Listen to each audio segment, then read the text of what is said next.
La noche del 9 de junio de 1956, un alzamiento militar liderado por el general de división Juan José Valle intenta tomar Campo de Mayo y las principales guarniciones militares de Buenos Aires con un solo objetivo: derrocar la dictadura militar del general Pedro Eugenio Aramburu y permitir el retorno al país de Juan Domingo Perón. El levantamiento, equipado con escasos recursos y mal organizado, rápidamente es sofocado. Varios de los civiles y militares complotados son capturados por las tropas del gobierno, pero Valle logra escapar y consigue refugiarse en la casa de un amigo. En las primeras horas del 10 de junio, el gobierno militar dicta la ley marcial y da la orden de ejecutar a los rebeldes capturados.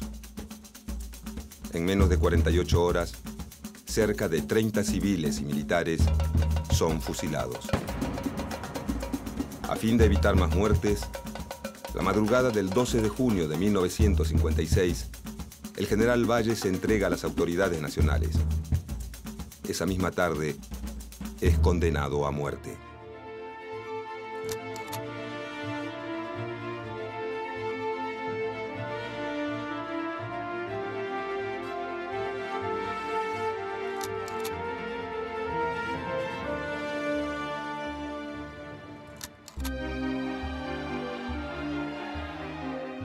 A mediados de 1955, las disputas entre el presidente Perón y sus adversarios políticos se agudizan. Un conflicto con la Iglesia Católica, que ya lleva varios meses, actúa como detonador de la ofensiva opositora. El 11 de junio, día de la celebración del Corpus Christi, los principales dirigentes del radicalismo, el socialismo y el Partido Demócrata Progresista marchan frente a la Catedral de Buenos Aires junto a militantes católicos y a miles de ciudadanos que no simpatizan con el gobierno.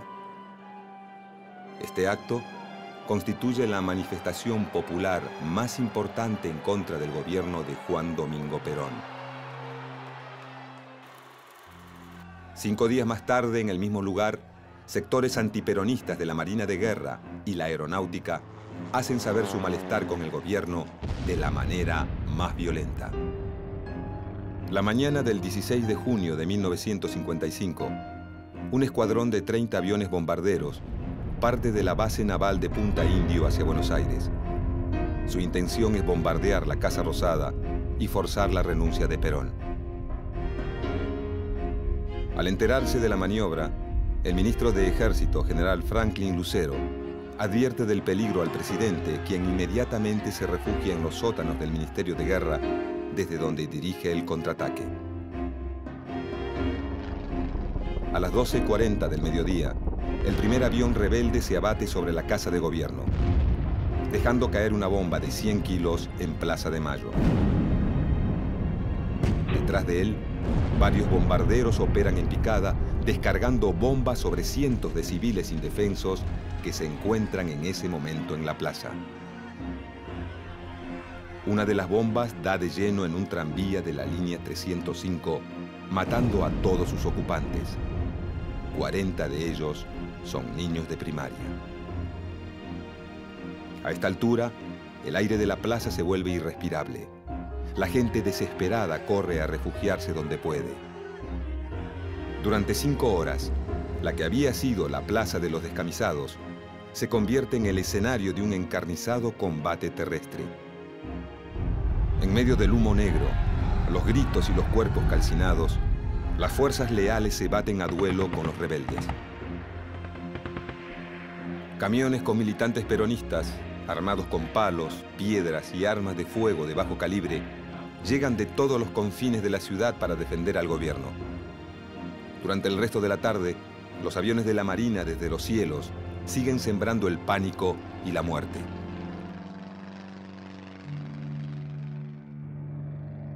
Con las últimas luces del día, los aviones rebeldes cesan el bombardeo y emprenden la retirada hacia las costas uruguayas. El plan de matar a Perón, o como mínimo, forzar su renuncia, por el momento ha fracasado. Al final de la jornada, las bombas arrojadas sobre Plaza de Mayo dejan un saldo de más de 300 muertos y el doble de heridos.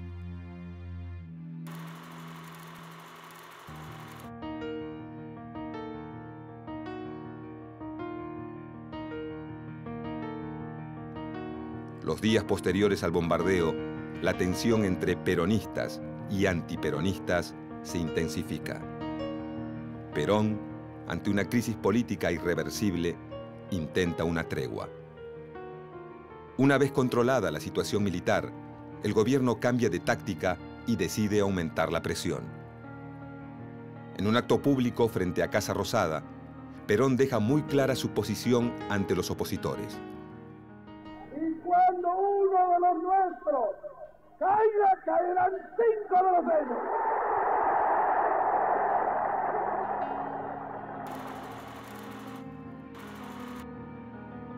Por su parte, el sector castrense redobla la ofensiva. El 16 de septiembre de 1955, un grupo de oficiales opositores a Perón toma las principales guarniciones militares de Córdoba, Mendoza y Bahía Blanca. Los militares sublevados avanzan sobre los más importantes centros urbanos, poniendo en jaque al gobierno. Una semana más tarde, el comandante militar de dicho levantamiento, teniente general Eduardo Lonardi, asume la presidencia de la nación. En su discurso de Asunción, Lonardi hace suya una frase del general Urquiza, pronunciada 100 años atrás, luego de su triunfo en la batalla de Caseros. Ni vencedores, ni vencidos. Mientras un nuevo gobierno militar asume el poder en la República Argentina, Perón, que ha logrado escapar de la furia de sus opositores, solicita asilo político en la Embajada de Paraguay. De esta manera, Juan Domingo Perón inicia un largo exilio que lo aleja del país por muchos años, aunque su figura, en ningún momento, deja de ser uno de los ejes centrales de la política nacional. En septiembre de 1955, se inicia en el país una dictadura militar que se da a conocer como Revolución Libertadora. Entre los sectores de las Fuerzas Armadas que integran el nuevo gobierno, se distinguen dos líneas políticas muy claras. Por un lado está el grupo liderado por el presidente Lonardi, conformado por militares provenientes del nacionalismo católico, que buscan la conciliación con algunos sectores políticos y sindicales del peronismo, siempre y cuando estos acepten distanciarse de la figura de Perón. La línea dura de las Fuerzas Armadas, representada por el vicepresidente, el almirante Isaac Rojas, propone una visión mucho más negativa del peronismo, afirmando que éste desvió al país de su tradicional línea histórica liberal y democrática e instaló en su lugar una tiranía de tipo fascista, sostenida mediante la manipulación y el engaño del movimiento obrero. Los cuadros militares que integran la Revolución Libertadora cuentan con el apoyo de varias fuerzas políticas, radicales unionistas, intransigentes y los principales dirigentes del socialismo vienen dando su apoyo explícito al golpe desde mucho antes que éste se concrete. A pocos días de asumir el poder, el sector más antiperonista de la Revolución Libertadora llama a estos partidos para que formen parte de las juntas consultivas.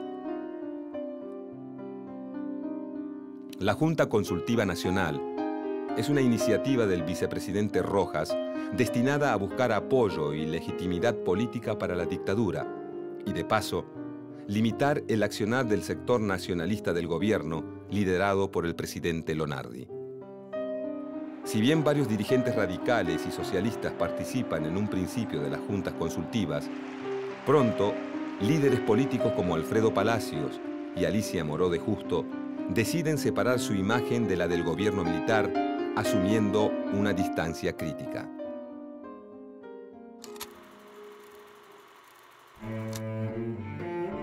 Durante los meses de septiembre y octubre de 1955, el ala nacionalista de la Revolución Libertadora, encarnada por el presidente Lonardi, dirige las políticas de gobierno. A fin de generar canales de diálogo con los sectores sindicales, el gobierno militar decide no intervenir la CGT, a la vez que designa en el Ministerio de Trabajo al abogado laboralista Luis Cerruti Costa, asesor legal de varios sindicatos peronistas. Mientras que el ala blanda del gobierno intenta negociar con los líderes de la CGT, comandos civiles armados integrados por jóvenes radicales y socialistas atacan los locales del peronismo. Pronto, los intereses contradictorios de los sectores del gobierno aumentan la tensión política y animan a la militancia peronista a pensar en un posible contraataque.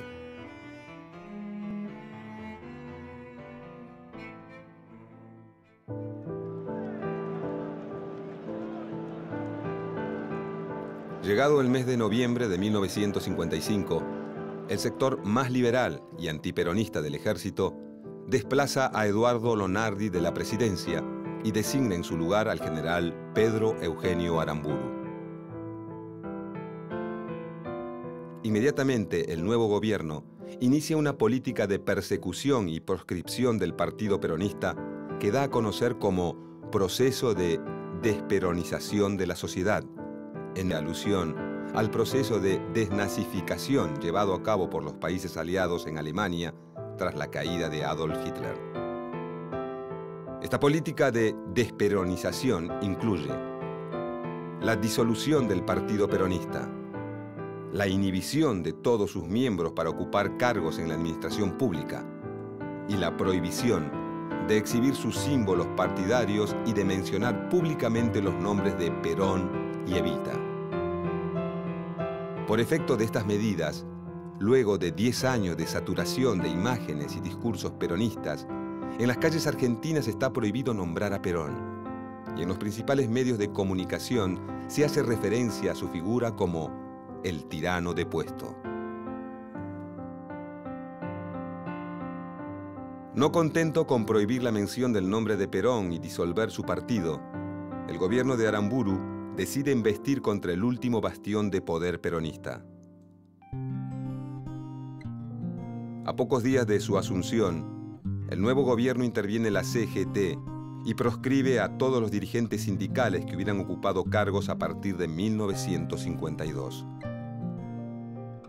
Al mismo tiempo, modifica el régimen de elecciones internas de los principales gremios, favoreciendo el control de los sindicatos por la dirigencia no peronista.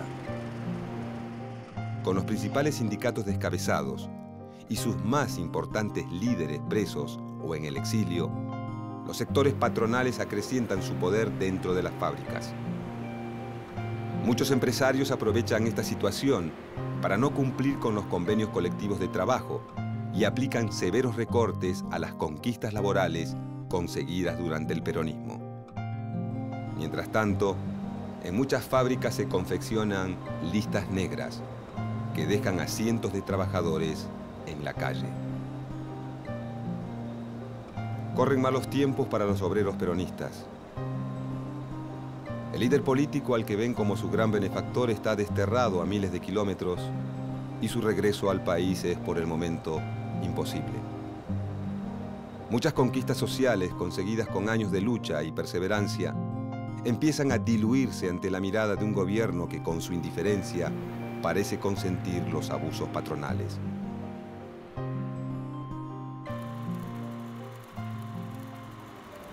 Al calor de la represión y el deterioro de las condiciones de trabajo, en el interior de las fábricas comienza a gestarse un movimiento obrero clandestino que por el momento no tiene nombre, aunque sí tiene un fin muy concreto: la resistencia. La resistencia peronista comienza como un movimiento inorgánico que lleva a cabo sus acciones en los mismos lugares de trabajo. Estas acciones consisten en pequeñas maniobras individuales de sabotaje, como averiar una máquina, o formas de protesta colectiva, como detener el trabajo por un par de minutos y ponerse a silbar la marcha peronista.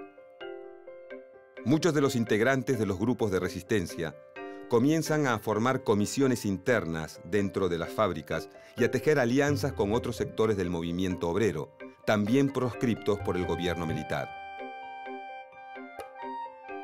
A finales de 1956, varios miembros del Partido Comunista se suman a las iniciativas de la resistencia y forman la Comisión Intersindical. Con esta comisión, peronistas y comunistas intentan presionar al gobierno para que los deje participar en el Congreso Normalizador de la CGT a llevarse a cabo en 1957. De forma paralela a la reorganización del movimiento obrero peronista, varios militantes y ex líderes sindicales forman grupos de choque, muchas veces armados, que se dan a conocer como comandos de la resistencia. Estos comandos llevan a cabo acciones de protesta y reivindicación del partido peronista, como volanteadas clandestinas o la detonación de artefactos explosivos de fabricación casera, bautizados popularmente como caños peronistas. Uno de los principales impulsores de los comandos de la resistencia es el abogado y exdiputado John William Cook. Figura rebelde y sumamente combativa, Cook representa la opción más revolucionaria del peronismo. Por su carácter aguerrido e intransigente y su aguda percepción política, Perón, desde su exilio en Venezuela, lo elige como su delegado personal y lo distingue con el cargo de jefe de las fuerzas peronistas organizadas en el país y en el extranjero.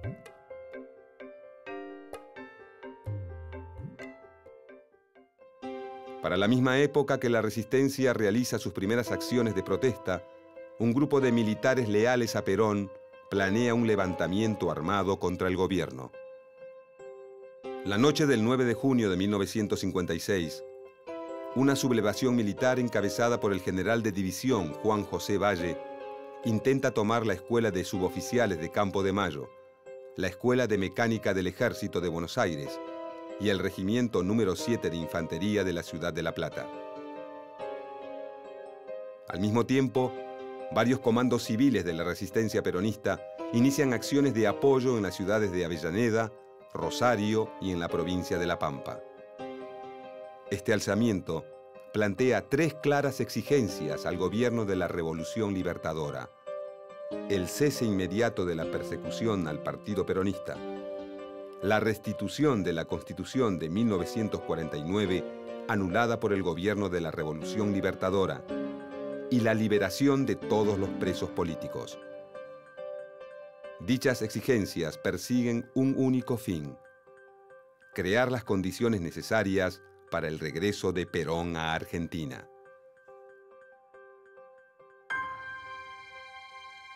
Llegada la medianoche, casi todos los focos de la rebelión son reprimidos.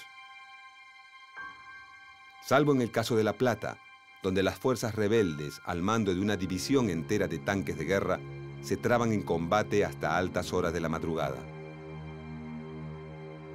El 10 de junio, el gobierno militar de la Revolución Libertadora establece la ley marcial. En las siguientes 48 horas se llevan a cabo fusilamientos en Lanús, La Plata, José León Suárez, Campo de Mayo, la Escuela de Mecánica del Ejército y la Penitenciaría Nacional. Para la medianoche del 11 de junio de 1956, la lista de ejecutados asciende a 16 militares y 13 civiles. Con la intención de poner fin a las ejecuciones, la mañana del 12 de junio, el general Juan José Valle se entrega a las autoridades militares. Esa noche, en el patio de la Penitenciaría Nacional, Valle es fusilado. Ante el fracaso de la sublevación militar, tanto Perón, que la había alentado desde el exilio, como los comandos de la resistencia que actuaron en su apoyo, abandonan la idea de la lucha armada para volcar sus esfuerzos a la reorganización de los sindicatos. Solo algunos comandos aislados de origen no sindical y que responden a John William Cook insisten en la vía del combate directo.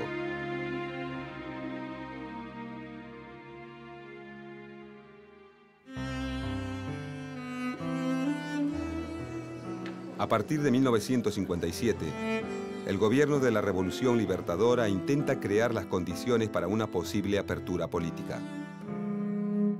Dicha apertura implica una reforma constitucional que anule la Constitución peronista de 1949, la normalización de la CGT y un llamado a elecciones nacionales que permita la llegada al poder a los sectores civiles más cercanos al régimen militar. El gobierno militar comienza a pactar con los partidos políticos no peronistas las condiciones para el traspaso del poder. Para principios de 1957, una nueva camada de dirigentes surgidos de las segundas y terceras líneas del sindicalismo durante el último gobierno peronista y de los cuerpos de delegados de la resistencia comienzan a recuperar lugares clave dentro de los principales gremios. En agosto de 1957, durante el Congreso Normalizador de la CGT, se forman las 62 organizaciones, una red de sindicatos peronistas que reclama la dirección del movimiento obrero argentino. Dentro de las 62 organizaciones, comienzan a perfilarse dos líneas políticas muy distintas. Por un lado, los sindicalistas duros, representados por dirigentes como Sebastián Borro y José Alonso, que mantienen una fuerte actitud de intransigencia frente al gobierno y pretenden usar a las 62 organizaciones como base de negociación para detener las políticas de persecución y proscripción peronista. Por otro lado está la línea más conciliadora, cuyos dirigentes se dedican a establecer contactos con sectores del gobierno militar con el fin de fortalecer sus posiciones frente a una posible apertura política. Entre estos últimos sobresale la figura del líder metalúrgico de Avellaneda, Augusto Timoteo Bandor.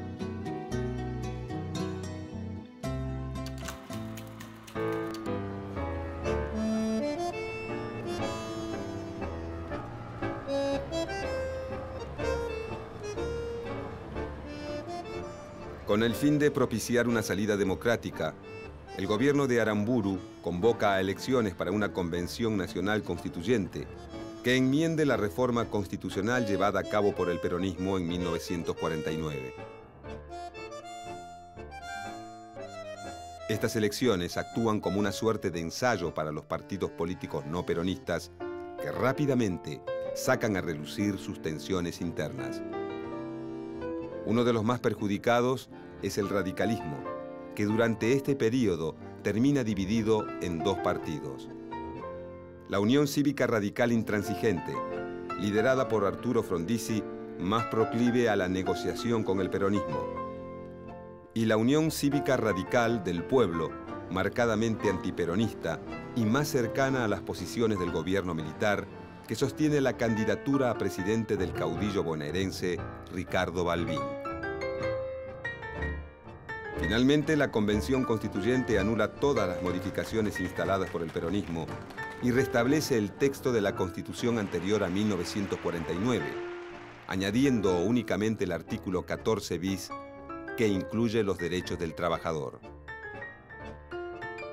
Una vez derogada la Constitución peronista, el gobierno de la Revolución Libertadora hace un llamado a elecciones presidenciales a llevarse a cabo en febrero de 1958.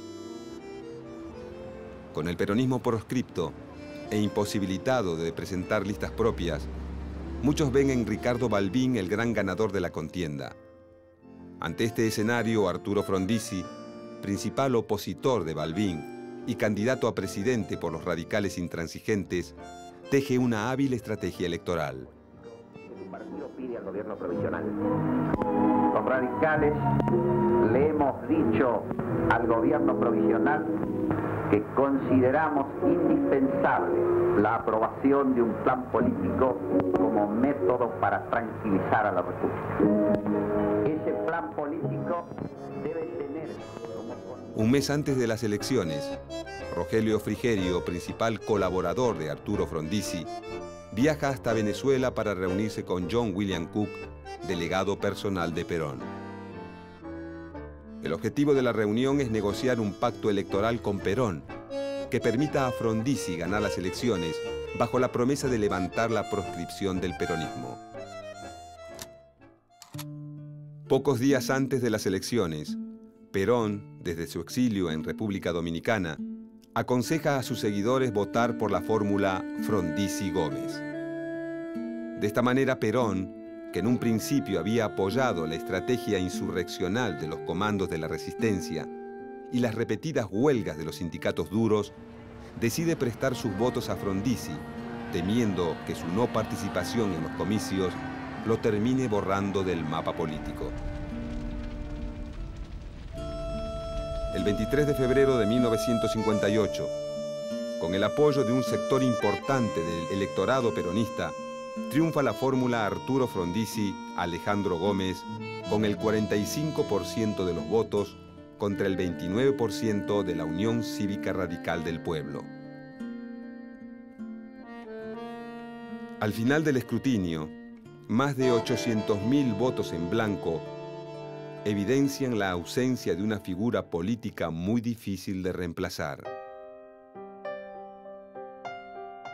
A pesar de la proscripción del Partido Peronista, la persecución de sus líderes sindicales y la política de desperonización de la sociedad impulsada por el gobierno de la Revolución Libertadora, en 1958, la figura de Juan Domingo Perón tiene tanto peso político como en los años de su gobierno. Si bien Perón se mantendrá en el exilio por muchos años más, su legado político se verá representado por los distintos sectores del sindicalismo, por sus delegados personales y por los partidos neoperonistas que empezarán a formarse en algunas provincias. Pero sin duda, el mayor capital político de Perón está en sus numerosos seguidores, que durante los años más duros de proscripción mantienen viva la llama de su movimiento y siguen viendo en su regreso la gran solución para los problemas argentinos.